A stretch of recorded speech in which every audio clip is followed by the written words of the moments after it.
Hello, everyone. I am Dr. Chere M. Goode, and I am resilient.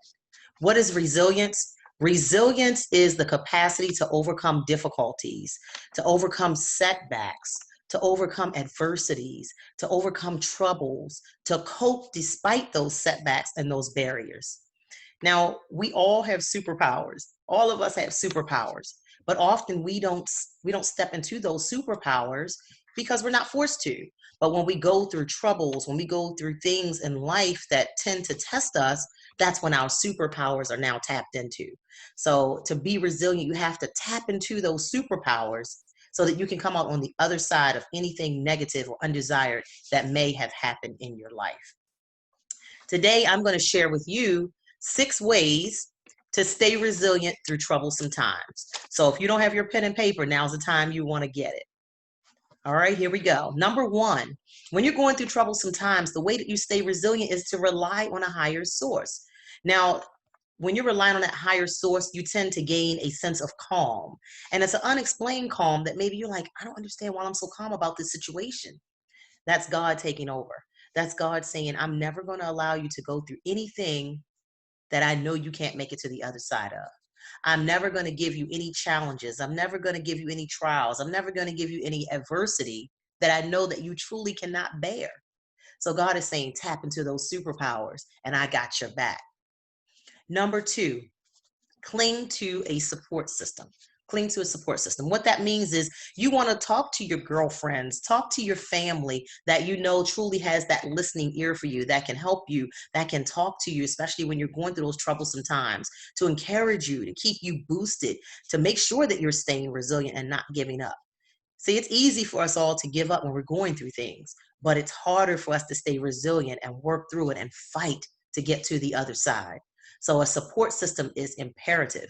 And make sure when you have that support system that you are having a support system that is positive.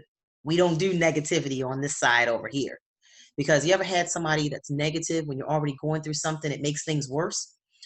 Exactly. You know exactly what I mean. So we want to make sure we're surrounding ourselves with positive people, like-minded people, people who maybe have been through something who now is on the other side and can give you reasonable, feasible ideas of how to work your way through that trouble. Number 3, stay busy. Yep, stay busy. If you're staying busy, you don't have time to reflect on the negativity or the problems that you're encountering. So staying busy shifts your focus.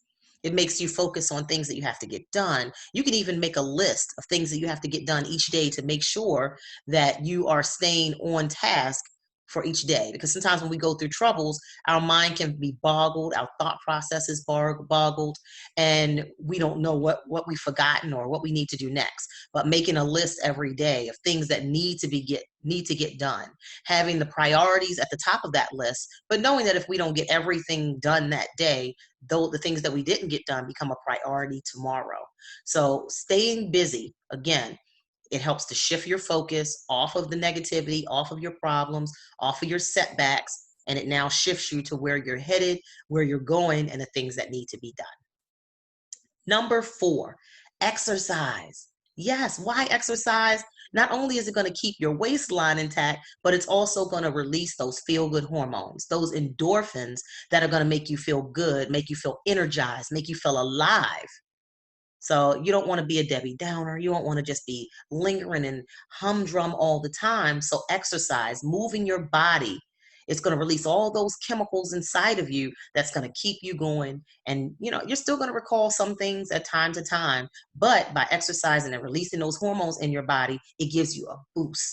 And it makes you feel better than just laying around and focusing and just sitting there and resignating on whatever the tragedy or the setback was in your life. So make sure you get up and move. If you find yourself starting to get into that humdrum mood, or you feel like you're just in that woe is me mood, or you're just laying around and just not feeling up to par, get up and move. Put on your favorite song, dance to that music, feel good about yourself, sing, do things that upbuild your mood, but movement is definitely imperative to boost those hormones, boost those endorphins, and get you smiling again. Number 5, you want to replace bad memories with positive experiences. So every time that you start to reflect on that setback or that circumstance or that barrier that may have come up in your life, that thing that happened to you, that's the time that you want to replace it with a positive thought. So all of us have positive memories. So shift your mindset. How do you shift your mindset? As soon as you feel something negative coming into your mind, turn it around and say something positive. So let's say, for example, I don't have any money this week. The bills aren't going to get paid. But guess what? I still have a place to live for now. So thank God for that. Another example. Oh, he left. I don't have anybody in my life. But guess what? I woke up this morning to have a do-over so that now I can proceed with my life. I still have me to love on. You see how I shifted the mindset? So go from negative thinking and immediately shift it to something positive. That will help to keep you resilient as well. Number 6, perform self-care. Perform self-care and celebrate yourself daily. So often in life, we have done so many things that we never just sit down and take the time to just celebrate ourselves and give ourselves that pat on the back. We do so much and we're just running this rat race called life, and we don't just take time to just stop, breathe, reflect, and really hone into all the things we've accomplished in this life. So that's a challenge that you have for yourself to stay resilient, is to perform self-care. Get up every day. Put your makeup on. Get dressed in your vibrant, bright colors that's going to elevate your mood. Make sure that you're listening to things and feeding your mind things that's going to keep you energized and boosted. So don't go put on like that sad love song or that slow, dreary music. No, put on upbeat music that's going to keep you alive, keep you rejuvenated, make you feel recharged. Plug into yourself mentally, physically, emotionally. When you really start to just take a moment and be still. Sometimes we have to have moments of stillness for meditation, for relaxation, just to think of what's the next step going to be. Refocus. Now that things have changed to an undesirable point in our lives, what are we going to do? How are we going to focus and shift that attention over to getting to where we want to be? Remember, we all are superheroes. We all have that superpower. All we have to do is tap into it. I can remember a time back in 2006 in my life where I needed to be resilient. So I was married for 14 years to the father of my 2 sons. And one day I was driving home from work because I work as a nurse. A lot of people know I've been a nurse for over 30 years. And so I'm in my uniform and I'm driving home. And I had a pretty long drive because I lived all the way in Pennsylvania, but I worked in Maryland. So what that meant was that I had a 50-mile drive each way. So I got a lot of time to just drive and think, and unless the traffic was horrific, then of course it wasn't so pleasing. But as I got closer to home this one day, I just remember I just didn't feel right. I felt that nervous feeling. I felt like something's just not right. You know, when your gut starts talking to you and you just don't know what something's not right, but I can't put my finger on it yet. So I continued to drive home, and the whole way I'm like, something just doesn't feel right. I knew my kids were okay because they were in daycare. I knew everybody was okay. So I didn't understand why I had this eerie feeling. So how gut talks to us. And so we have to listen to our gut. So anyway, I get all the way home. I'm pulling into the driveway. And as I'm getting closer to home and I'm pulling in the driveway, this eerie feeling is getting stronger and stronger by the minute. And I just didn't know why. But everything still looks okay from the outside of the house. Everything's in place. So, okay, that's not it. So I go to put the key into my door. I open the door, still having the strange feeling that something's just not right. And I walked in the door. Okay, everything's still here. Everything's still in place the way I had it. The house is nice and clean, the way I left it. So I go up doing my normal routine after work, go up the stairs to go and change out of my uniform. And when I get upstairs and I go in my closet, is when I got the shock of my life. All of my husband's things were gone with no warning, no notice, no argument that morning to say, hey, we're breaking up, or I'm leaving you, or anything. Just instantly, his things were gone. So, of course, I'm confused. I'm like breathing heavy. What is going on? Where are his things? We have 2 children together. All these thoughts are flooding in my mind. We have 2 kids together. We've been married for 14 years. Where are his things? So the first thing I do is I grab my cell phone and I start to dial frantically. I dial his phone number and I'm dialing as fast as I can. I think I messed up a couple times because I was dialing so fast. I listen and there's just ringing and ringing and ringing. And then his voicemail comes on. So I leave a message and say, I need you to call me immediately. No return call. I'm calling back to back. So, ladies, you know, when you're frantic and something's going on in your relationship, you're like, I'm calling back to back to back. He's going to answer my call. Why is he not answering my call? So I called numerous times, no answer. As a matter of fact, I could hear, I could tell that he was sending me directly to voicemail at that point. So as the hours go by, the kids come home. I didn't say anything to my children because I didn't know anything to tell them. I then just go in my room and I lay in my bed and I start reading, just reading a book. And I picked up this book called What's Really Holding You Back. And I just got reading the book and reading the book, and I'm crying because I'm coming to the realization that if his things are gone, he's gone. So anybody who's ever been through a breakup in a relationship, you know that it's like losing someone in death, especially when you're losing a spouse. So I sit there and I'm crying, I'm crying, I'm crying. The night goes by and he never comes home. Reality has hit. The next morning, I hear the keys coming to the door because I took off work the next day because I was just too shocked to even go to work. And I knew I wouldn't function properly. But the next morning, the key hits the door and I could hear someone coming into the house. I knew it wasn't my kids because I knew they were in school. I had walked them to the bus stop. He walks up to our bedroom and says, so what you want to do? So what you want to do? At that moment, there was a calmness that was over me that was unexplainable. I couldn't believe that he was actually asking me a question like that after he had defiled our marriage and just not come home, had left and taken all of his belongings, and the audacity for him to come back and say, what you want to do? There was such a calm over me, and I attribute that totally to God protecting me and watching over me so that I wouldn't go to jail that day. But I merely said in my calmest voice, wherever you stayed last night is officially your new home. And he proceeded to walk back out the door. And honestly, I didn't hear from him anymore until he filed for a divorce 2 months later, and I was served papers 2 months later.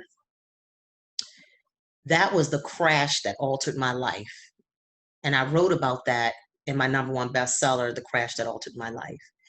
That was the crash that altered my life because women, you know, as women, we pour everything into everybody else, but so often we neglect ourselves and we lose ourselves in the process of being the mom and the wife and all things to everybody else. So this was the crash that altered my life. Not only did he leave me emotionally scarred, but financially, I was ruined. You see, we had this huge house, over 4,000 square feet, beautiful home, two beautiful children that were from our marriage. And now, instantly, I was a single mom. I was a soon to be divorcee, and now I was bankrupt. How was I to maintain my sanity, let alone be resilient during that time frame? Literally, the 6 steps that I mentioned to you are the steps that I actually use for myself to move myself and shift myself to where I am today. I relied on a higher source. Believe me, I had to stay prayed up in order to get out of that situation and just maintain my sanity because it was very hard. There were days where I laid in bed and I just didn't have the strength or the courage to even get up. But my kids kept me alive because they had to go to school. I had to cook them meals. I had to get them bathed and dressed every day. So I definitely relied on a higher source to maintain my resilience and not lose my sanity. I clung to my support system. I clung to my sister, my family, my friends. Now, remember, we were all in different states, so I could only cling to them so much. So there was a lot of phone calls and crying and sleepless nights. But I clung to my support system to help pull me through and encourage me and speak life into me when I felt like I was dying inside. I stayed busy. I started decluttering my house. I started making sure that I cleaned my home. I made sure that I started journaling.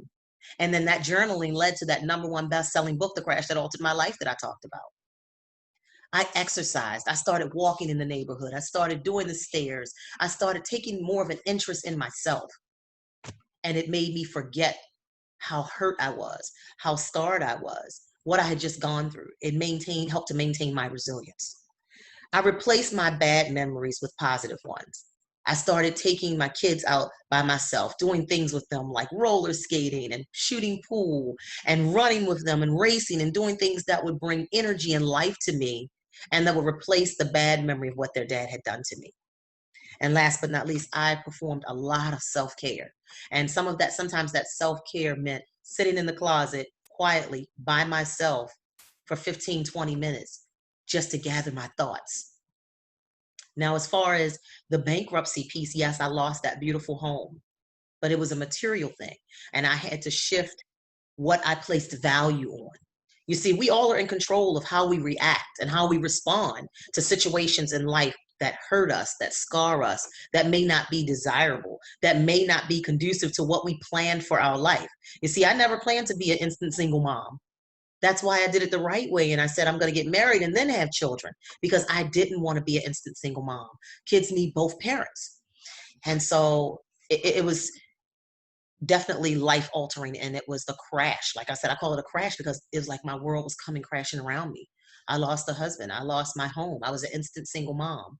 But I couldn't stay stuck in that situation. I couldn't stay stuck in a woe is me environment. I had to shift in order to maintain my resilience and move to the next trajectory of my life. So yes, I lost that home. Yes, I was an instant single mom. But guess what? I made the conscientious decision to move back to where my biggest support system was. So I moved from Pennsylvania back to Maryland and things just picked up. I applied for one job. I applied for many jobs, but I only wanted one. God blessed me with 4 jobs. And me and my silly self, I actually tried to work all 4 of them. But that's what I did to make sure that there was food on the table, that my kids still had as close to possible of a life that they were used to living. So I was trying to work all of those jobs. I kept on journaling, and that's how the book produced 6 years later after this divorce. And then I birthed a new business, which helped other women to now take the stress off of themselves to perform more self-care so that they can deal with trying times and traumatic situations in their life that may happen, but to let them know that if you perform that self-care and you do the self-work and you love on yourself and every single day you build your mind, body, and spirit, that you can come out resilient, you can come out more successful than what you were before with the tragedy or whatever you went through. So that's why today I am the self-care master and the recharge strategist, teaching women to truly hone into who you are. Yes, give of yourself, but give of your overflow. You have to fill up your cup first before you can fill someone else's cup. So I am truly appreciative for being on this platform. I hope that something that I've said today truly blesses someone. Yes, I definitely came out on the other side successful and rejuvenated and recharged and resilient. I am Chere M. Goode. I am resilient.